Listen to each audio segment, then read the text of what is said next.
Welcome everyone to Drexel University's Global Education Colloquium. My name is Christy Kelly and I'm a faculty member here in the School of Education. We're very excited to have you all joining us. I know a few people are joining the room a little bit later, but we'll invite you all to introduce yourself in the chat box today as you're coming into the room.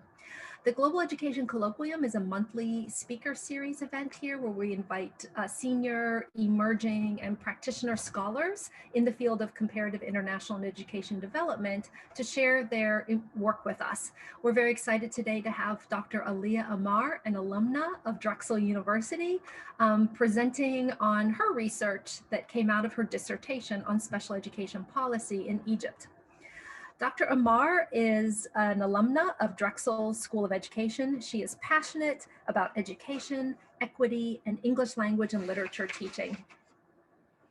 She earned her BA in psychology with a minor in English literature and an MA in international comparative education with a concentration in international education development and policy from the American University in Cairo. Her research interests include equitable special education policy, literacy, and reading comprehension, as well as learning disabilities and program evaluations. The focus of her dissertation was on special education policy in Egypt. In the future, Dr. Ammar is looking forward to expanding the company that she founded called Proventia Enterprises, which supports higher education institutions and education institutions in efficacy studies, professional development, in online learning, face-to-face classroom development, virtual game-based summer camps, and a whole host of other specific topic areas, which I'm sure she can talk to you about after the presentation. If you're new to the colloquium, we will first invite Dr. Ammar to present her research. You can share comments and questions in the chat box, and then we'll also have time at the end of the presentation to engage in conversation with her about her research. So thank you again for sharing your expertise today. We're very much looking forward to your presentation. Please take it away. Thank you. As Christy said, my name is Alia, and I just finished my program here at Drexel in December. My dissertation was on special education policy in Egypt.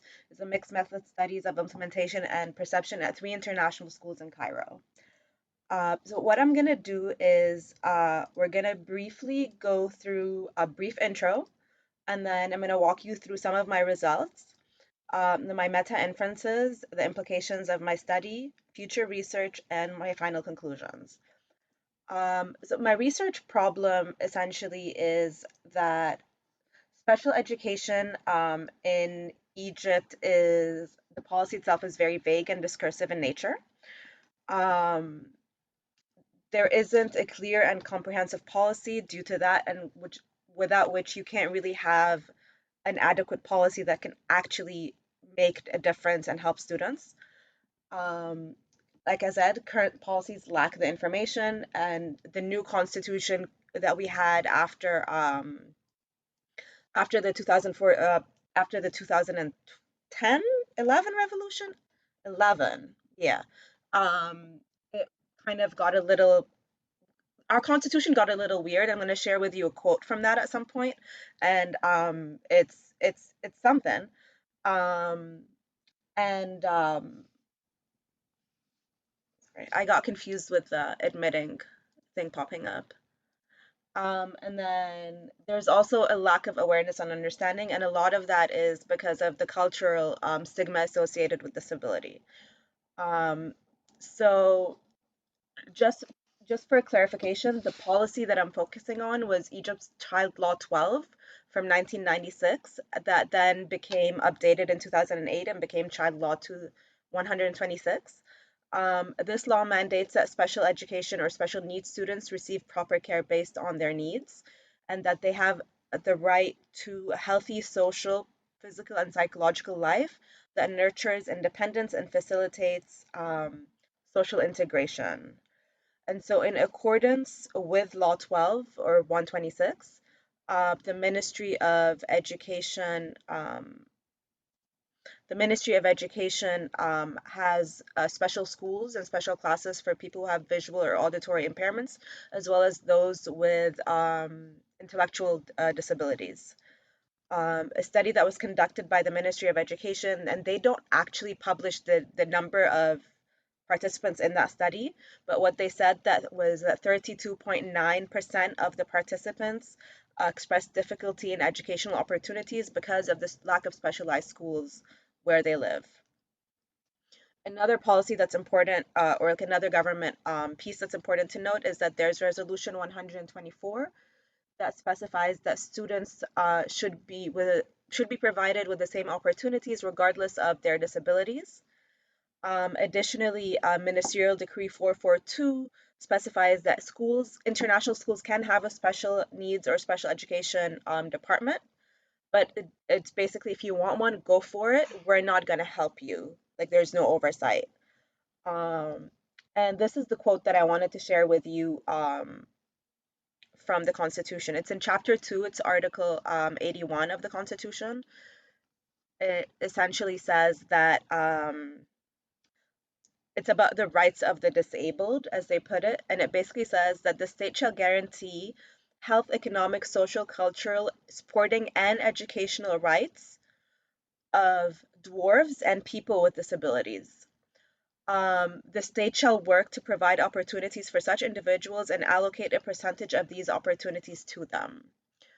The reason I wanted to share this quote with you is because education is listed last behind everything else, which kind of shows where it lands culturally, stereotypically, as well as I personally am very intrigued by the separation of dwarfs. And in 2018, the Ministry of Social Solidarity in Egypt published the rights of persons with disabilities, and that was the first time they actually set any definitions. So they were not part of my study because it was still too new for it to have been there. Um, but in that they do attempt to define learning disabilities and autism and all these things, but they also define dwarfism as a disability. And the way they define it is if you're under, I think 140 centimeters, which I don't know what that would be in feet. I am around 160 centimeters and I'm 5'3". So it would, I, I suck at conversions, so I don't know. But I do find it interesting that that was something that was spelled out. Um, Also, growing up in Egypt, I can't really say that I've seen any dwarfs or that it's a prevalent. I also don't like saying dwarfs. It feels wrong. They're just still people. Like I said, we have an issue with language and it's a bit discursive and interesting. Um, So my purpose statement is for my dissertation was to assess the impact of national special education policy on school policy, implementation of school policy, as well as national policy, and how that in turn influences teacher perception of special education students. The frameworks that I used loose coupling and the capability approach. The capability approach looks at given rights and freedoms of people as being relational to their ways of being and the extent to which their ultimate goals in life can be attained by those ways of being that they have. And so the two main concepts within the capability approach are functionality and capabilities. So if we're looking at this from a social equality perspective, it becomes an issue of what students are assumed to be capable of, which is their functionality, versus what they're actually capable of, their capability. So here we kind of look at it in terms of what one wants in terms of the goals and what they're led to believe that they are capable of because of other people's projections of what they think you're capable of. And then for loose coupling, it's generally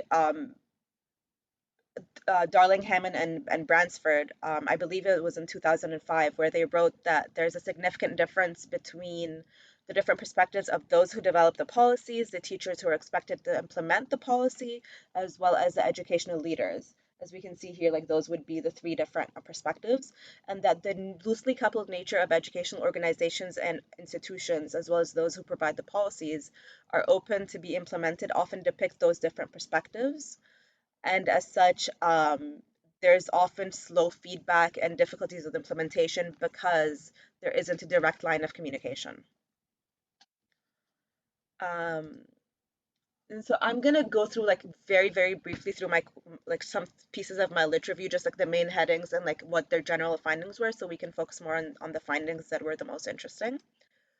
So education system in Egypt is one of the oldest, if not the oldest, in the region. There are three types of formal education in Egypt: the government or public sector, the private sector, and Al-Azhar. Al-Azhar is a religious entity that runs parallel to the government sector, whereas the private sector has international and language schools. Essentially, any private school falls into that category. And the government entities obviously like run by the Ministry of Education, whereas the Ministry of Education approves the certification of private schools and international schools, but doesn't really have a lot of oversight or accountability. Um, the Egyptian system, education system, is very traditional. It's more focused on rote memorization and learning instead of actually skills and critical thinking and just the ability to understand content matter instead of memorizing it. And the equivalent of a high school degree here there is called a Alia Ammar, which essentially like the running joke culturally is that it's how much you write, so you can keep writing the same thing over and over again, and that they really don't read it. It's the more you write, the higher your score is. And the running joke of it is that they grade by a ruler and they see how much you wrote, and that's how you get your grade.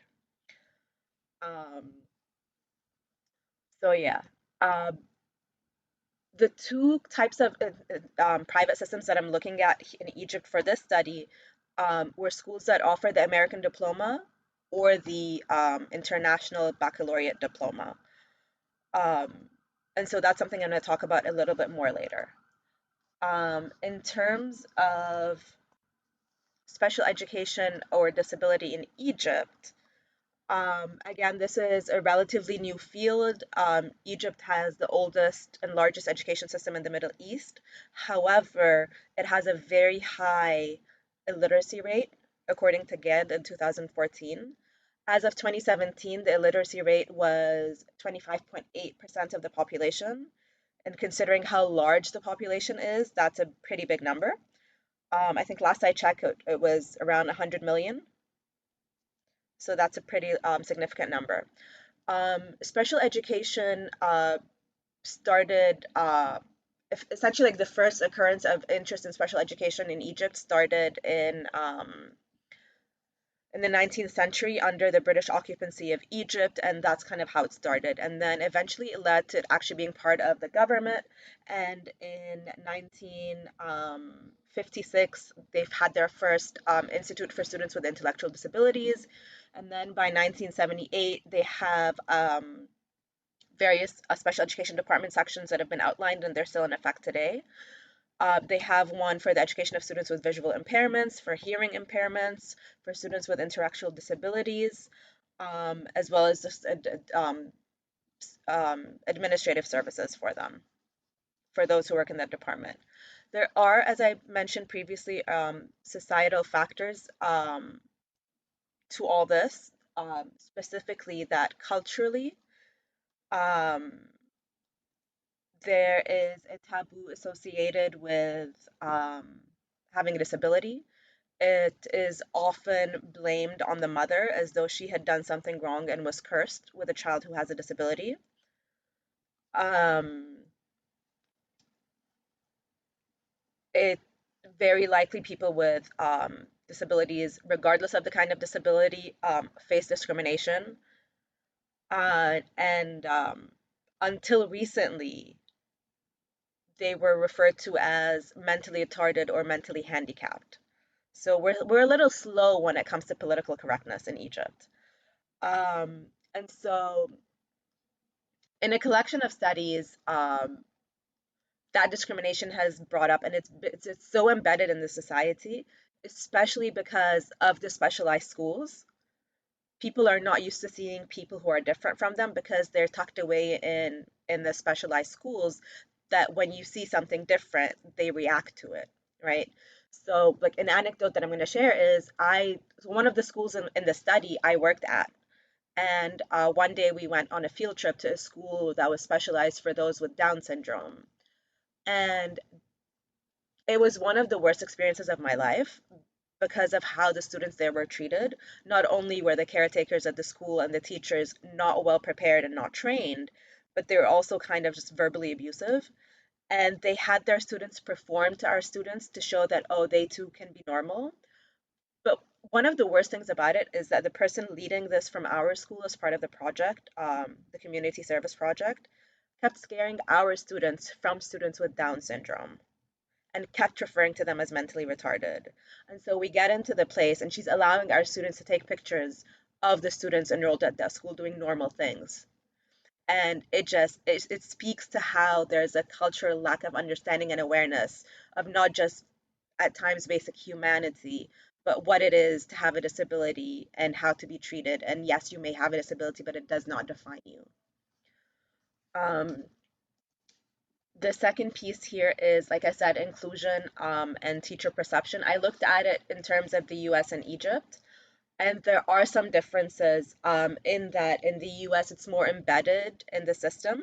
Inclusion is more apparent here, whereas in Egypt, inclusion in Egypt and the Arab world, just because it's new, it's kind of more of a, well, I don't know if they're capable, right? And this is something that has come up many times in my study. Um, and so factors that influence teachers' attitudes towards inclusion and towards special education students in general are these attitudes and dispositions that, well, they're not capable instead of I don't have what it takes.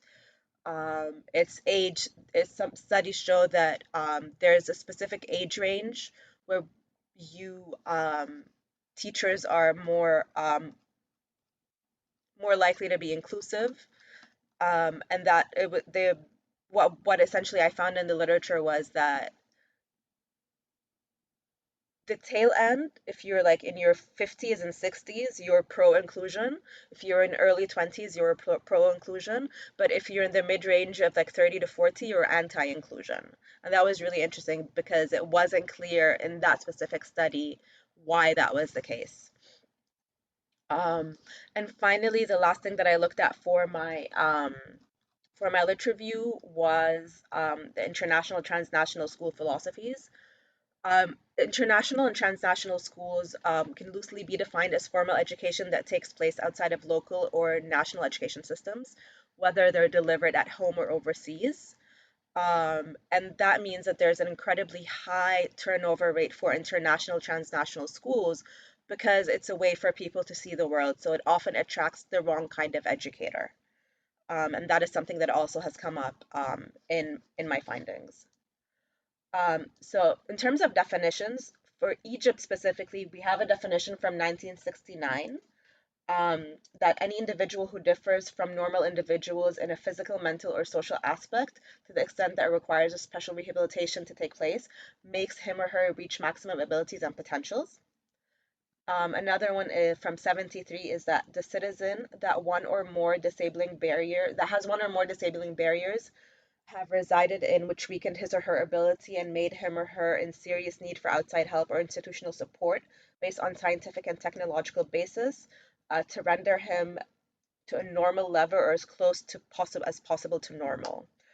So this shows that there's very much a medical model. It's a deficiency-based perspective, which is in and of itself problematic. So the definition that I'm using for the context of my study is one that came up during my master's degree, and we're working on refining it further. It's that it's children who have physical, emotional, behavioral, or intellectual limitations that prevent them from behaving and processing information in a way that they're expected to. As such, special needs includes learning disabilities and giftedness. So this definition is still not the ideal one that we're working towards, but this is where we are so far with it. We're still kind of streamlining it a little bit more. So I had 5 research questions. I'm just going to have them up here for you. I have 5 research questions for my study. I'm going to briefly go through 1 and 2 and 3. 4 is going to be just a quote on the side. I'm not going to read the quotes, but you're more than welcome to, and I'd be happy to discuss it later on. I'm just skipping through a lot of things for the sake of time. I am mostly going to be focused on question 5 because that to me was the most interesting one. Um, so I use a sequential explanatory mixed methods design, and this is essentially what it looks like. You do the quantitative, you analyze it, you do the qualitative, and then you get your meta inferences. What I did though was I expanded it a little in that I went back and then I did a second round of coding. So the initial coding for my qualitative, for based on it being this kind of method study, was a priori coding, but then I went back and I did a round of emergent coding, and that's what question 5 is, and that's what I'm going to focus on. The context, like I said, was in Cairo, Egypt. It was mostly remote because my life got coronaed, as did everyone else's. And so it just kind of ended up being everything happening remote because I couldn't fly to Egypt to finish my interviews. And I had to delay several things because they were trying to figure out how to teach online. For my quantitative sampling methods, I done purposeful snowball, where I just reached out to my teaching network in Egypt and got schools approval, and that's how I got my 3 schools. For my qualitative, I did nested sampling, where I had people volunteer in the final section of the survey so I can interview them. These are the statistical analyses and coding strategies that I use for each question. Again, like I said, I'm just going to be focusing on question 5 where I did the emergent coding because that's kind of the piece that was most interesting to me because it was what I wasn't expecting. Um, so in terms of my first research question, I was looking at if there was not difference in terms of knowledge of government policy by school. As we can see, they all performed poorly. If this was a traditional grading scale, they all got an F. The highest score was 45%, and that was at Tutankhamun. So Tutankhamun is the Egyptian school that is international private that offers that offers the international baccalaureate and the traditional Egyptian degree. Stonehenge is the British school that also offers the traditional British diploma, IGCSE, as well as the International Baccalaureate. And Liberty Bell is an American school that offers the American diploma as well as International Baccalaureate. So that's something that was consistent across the 3 of them. So Tutankhamun had the most Arabic speakers and the most locals, and that is believed to be why they scored highest, but still does not take away from the fact that they scored poorly. In terms of their perceptions of school, Tutankhamun scored an average of somewhat agree for their perception of their school policy. Stonehenge scored a little above somewhat disagree and was approaching somewhat agree and was approaching agree, whereas Liberty Bell scored disagree. Here I want to point out that Liberty Bell no longer has a special education policy. They're working to get one again, but there is a conflict with the Ministry of Education that is preventing it for various liability issues. And it's not associated with the with the American embassy, which is another issue. That's why they don't follow U.S. policy. Stonehenge has a very robust policy, the most robust policy I've seen in Egypt in terms of inclusion and special education, and it's affiliated with the British Embassy. Tutankhamun has a sister school that is also an IB school that is government run. And so there's a lot of overlap between faculty at both schools, which is why there is a higher awareness of the government policy because they have to abide by it in that sense. However, they do have a policy, it's not published, and it's really old and it's very vague. Um, so that kind of shows where they land. So clearly Liberty Bell doesn't, it's kind of surprising that they don't even have a worse rating because they don't even have a policy. In terms of perceptions of inclusion by school, Tutankhamun had the lowest rating, whereas it was pretty close between Stonehenge and Liberty Bell. Perceptions of students' right to learn by school, everyone was approaching agree. And then the bottom figure here is when we specified right to learn in an inclusive setting. So we see that drop from strongly agree to agree. and that becomes that was more of a from the interviews, it was more of a, well, yeah, they have the right to learn. I just don't think they have the right to learn in my school or in my classroom. And here also, like, you can see the quote, Ahmed is saying that he sees like the school isn't able to meet the needs, therefore it kind of explains why there's that drop in the score. Um, and then in terms of their ability to learn, the top one is their ability to learn generally, and then the bottom one is when I specified in an inclusive setting. This truly was the part of the interviews where everyone was really, really uncomfortable and fidgeting and just kind of like having that uncomfortable laughter, because most of the interviewees are people I have past relationships with or have worked with for other studies.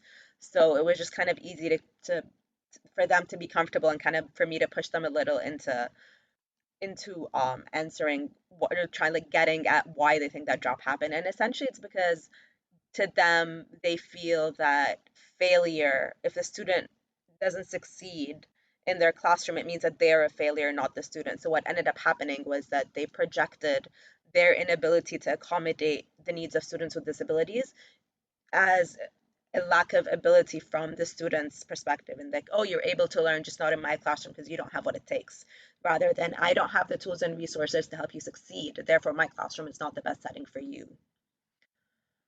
um, which then ties in really nicely with their perceptions of their school's ability to meet the needs of students with disabilities. And that Liberty Bell clearly did not believe that they could meet the needs of their students, and they gave anecdotes. They shared anecdotes of situations where that has happened. Stonehenge, interestingly, was in between somewhat agree and somewhat disagree, because they know that they have made progress, but they still have more room to go. And Tutankhamun was just confounding to everyone as to why they thought that they could, considering everything else that they were saying. So this was one of the pieces where you kind of, where the numbers and the words that they're saying just did not align. And then in terms of relationships among the variables, I found three relationships that were significant: the perception of government policy and age, perception of school policy and the school's ability to meet the needs of special ed students, um, and the perception of the school ability to meet the needs of special ed students with the perception of students with disabilities. So essentially, the older you were, the more positive perception you had of government policy. The more positive your perception of the school's policy, the more you felt your school was able to meet the needs.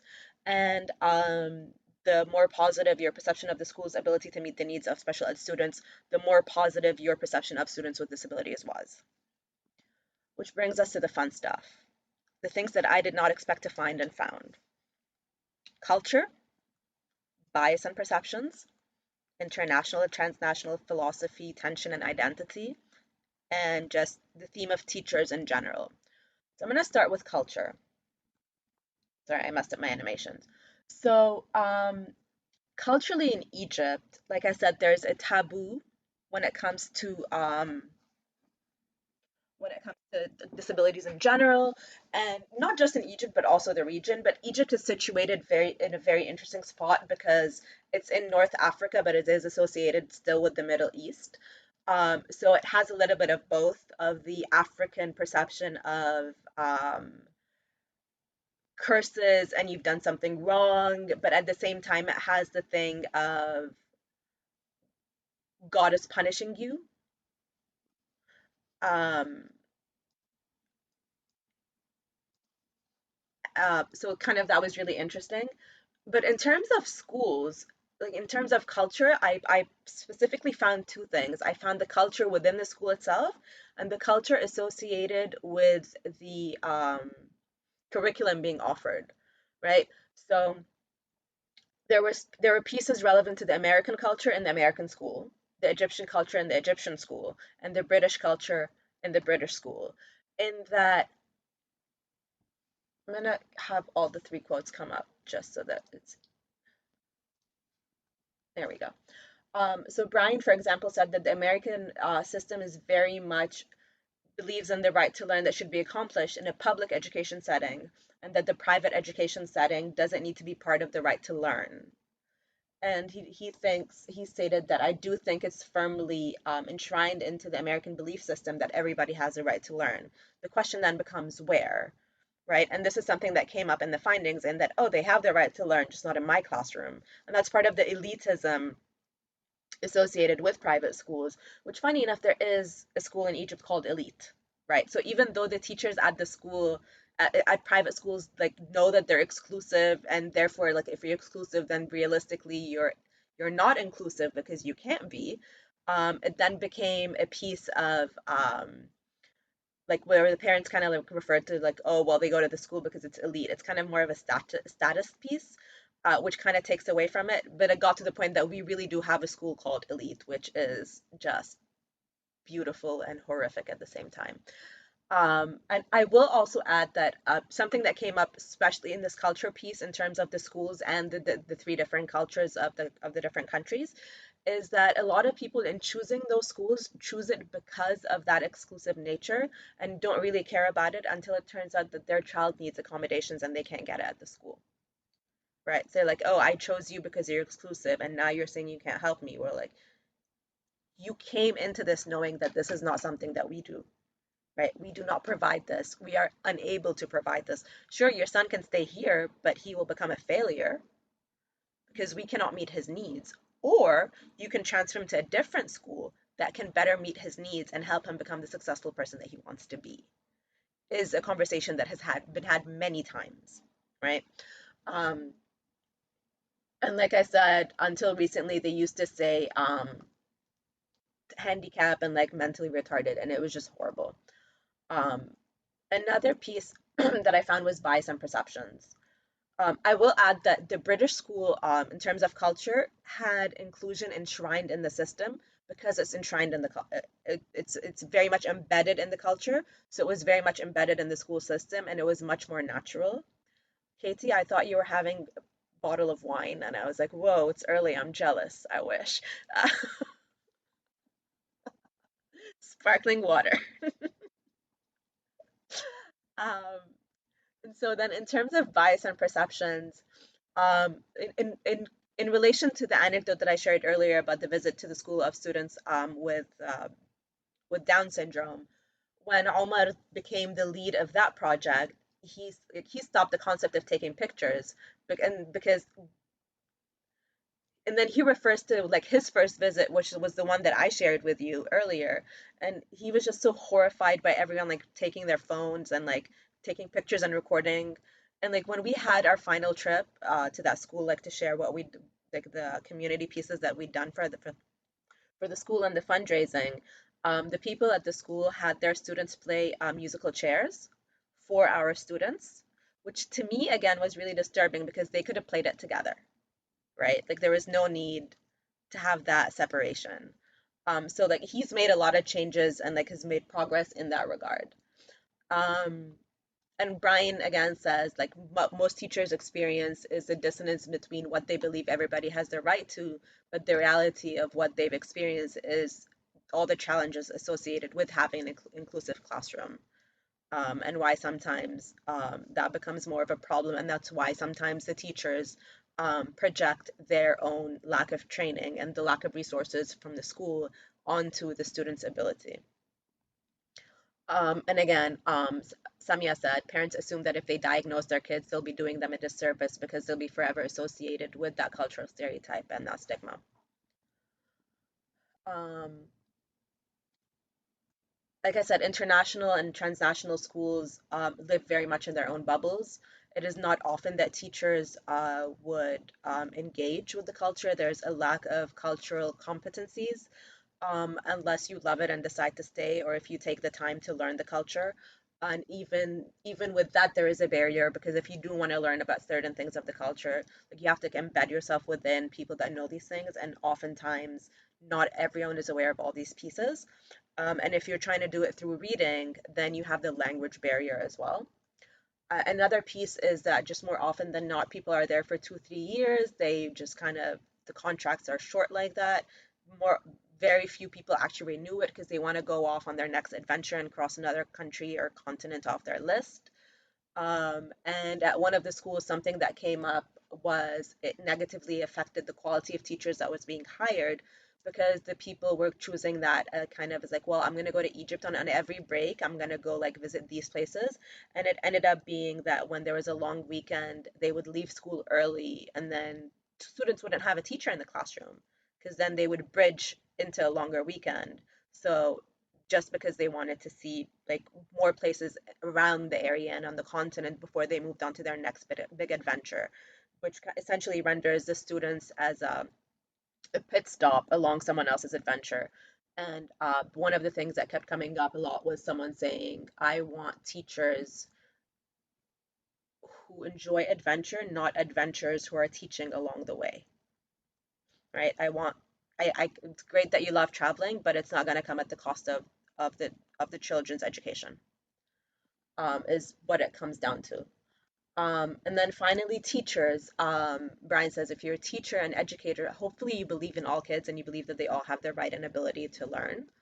Um, Amanda said, when you go into education for the love of teaching a child, for the love of children, you must think about that one as an educator. What can you bring to the table? What can you provide the child with? What tools can you give the kid to better serve him or her in the future? Again, so this is kind of the quality issue of those that are just teaching internationally as a way of seeing the world, where this is just a means to an end, whereas people that are actually doing it because they love teaching are looking at the children first and the students first and their success first, as opposed to what's the next stop on my list of travel? What can I cross off my bucket list? And Nora said, as I said, I want teachers to enjoy traveling, not travelers who are just here to teach. Our students are not a pit stop along your way. And so then my meta inferences. Um, Meta inferences are an overall conclusion, explanation, or understanding developed through the integration of the inferences obtained from the qualitative and quantitative strands of a mixed method study. And I have four. The influence of culture on teacher bias and perceptions of inclusion for students with disabilities. The influence of transnational international schools on teacher bias and perceptions of inclusion. Impact of teacher motivation training, self-advocacy, and professionalism on teacher bias and perceptions of inclusion, and the alignments of frameworks found. I'm going to only focus on two of those for time. Um, so for my first meta-inference survey, findings show how limited government policy knowledge across schools and how they kind of have the varying perceptions. And that was very much shown in the interviews, and which suggested that there are cultural values and beliefs that play a role in implicit bias. And that very much ties to the literature, as Gabriel talks about implicit biases and how that affects how teachers perceive it, and how failure in Egypt in schools, if a student fails, it's perceived as though the teacher failed, not the other way around. So it's very much teachers trying to protect themselves because they don't want to be failures. Um, Again, the Egyptian system has a history of segregation, and that's very much aligned with the cultural values and beliefs. And that is partially because, as I often joke, we were colonized by everyone. So that kind of becomes a very big piece of it. And so, especially with having specialized schools and such a lack of understanding of disability and just inclusion in general, and the fact that the terms are used interchangeably in terms of inclusive education and integration, those are not the same thing. And it's used to mean the same thing. However, the people writing the policies mean them differently, so then it becomes impractical when you're trying to implement it because you don't really know what they mean. And there are many implementation barriers to inclusion, regardless of having policies, just because of the lack of resources and the lack of government support. I'm going to quickly talk about that one just because it's interesting. I'm just not going to get into as much detail. Survey findings show that participants had different backgrounds and were of different nationalities. Again, there was a large expat community at two of the three schools.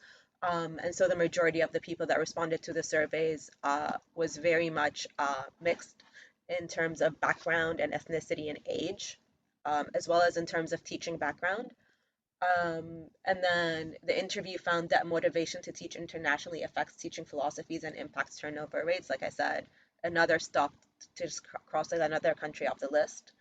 Um, And then impact of teacher motivation, training, and all that fun stuff. Uh, the survey findings showed that there is a difference in the right to learn versus the right to learn in an inclusive setting, and the same thing with ability to learn and ability to learn in an inclusive setting. And the interview findings suggest that self-efficacy, bias, experience, and the lack of support are factors in this. And again, so finally, so alignment of findings. Um, Again, the capability approach and loose coupling. For the capability approach, interviews indicated that the functionings of a student with disabilities are influenced by the teacher's perceptions as well as the teacher's projection of their own capabilities when it comes to inclusive practices in general education classrooms. Therefore, like I don't have the tools to give you or the training to give you what you need to succeed, or I don't know how to differentiate.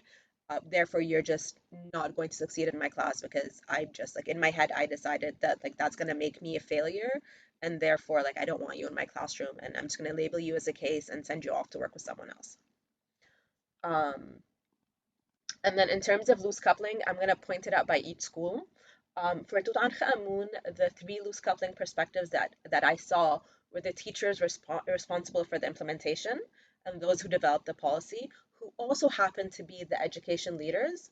However, they happened to not have any special education knowledge and ended up conflating two of the three perspectives. Especially because in that school, their special education policy was very much a one size fits all in terms of disabilities, which is again runs parallel to the policy that I was looking at.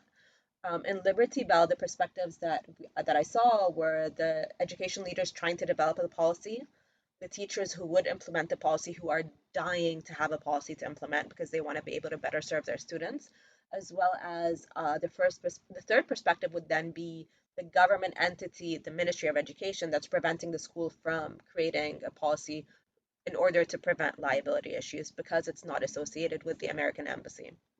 And then finally, in Stonehenge, all three loose coupling perspectives were very much aligned, resulting in the policy developer, teachers, and education leaders having similar perspectives and therefore the teachers are more able to implement the inclusive practices in their classrooms based on the input of special education needs department. Implications, I have scholarly implications, alignment with existing work, using the capability approach for special education, adding to the body of knowledge for the Middle East and North Africa, and Egypt specifically, and it informs the conceptual frameworks used. And then practical implications are for policy development, implementation guidelines for schools, reconsider the approach to professional development because of the turnover rate, where those present can perhaps give the professional development sessions based on an area they're experts in so that they're more inclined to partake. And make sure that there's culturally relevant assessment and diagnostic tools, as well as just work on increasing cultural competencies. My limitations was that I had difficulty in recruiting. It may or may not have been due to COVID, and it's unclear. I had a smaller sample size than I wanted. Geography was an issue because I am here and they're in a different continent. So there was a time difference issue. Um, as we all know and have become very familiar with this image, my final phase of data collection got coronaed, so I had to delay a little bit so I could conduct my interviews and fix up my IRB so I can do them virtually and all that fun stuff that we all love in academia. For future research, Dr. MJ DeCarlo and I actually are going to be were awarded a grant through the Al Qasimi Foundation in the United Arab Emirates, and we are replicating my dissertation in Ras Al Khaimah, an emirate in the UAE, um, this year. And I would like to look a little bit more at some of the minor emergent themes that emerge, such as leadership and politics, teaching philosophies, relationships, and student perceptions. And also, I would like, because in my interviews I had teachers and at least one education leader from every school, I want to look a little bit more at the differences between what the teachers are saying and what the leaders were saying. That is all. I really want to thank you for sharing your research today. It's been really exciting to follow your journey. You've been a very active member of this community for the past 4 years. So it's exciting to see your research interest and study design evolve, and really exciting to have you be part of the presentation side of it. So thank you so much. I want to thank everyone else who has shown up today. You're welcome to stay on once we stop the recording here for a little bit more informal conversation. And also a reminder that our next Colloquium event is January 27th. We have Dr. Hakeem Williams, who will be here presenting decolonial peace education and social change. So we're super excited for his presentation, and we can post the link in the chat room, but thank you very much for coming today.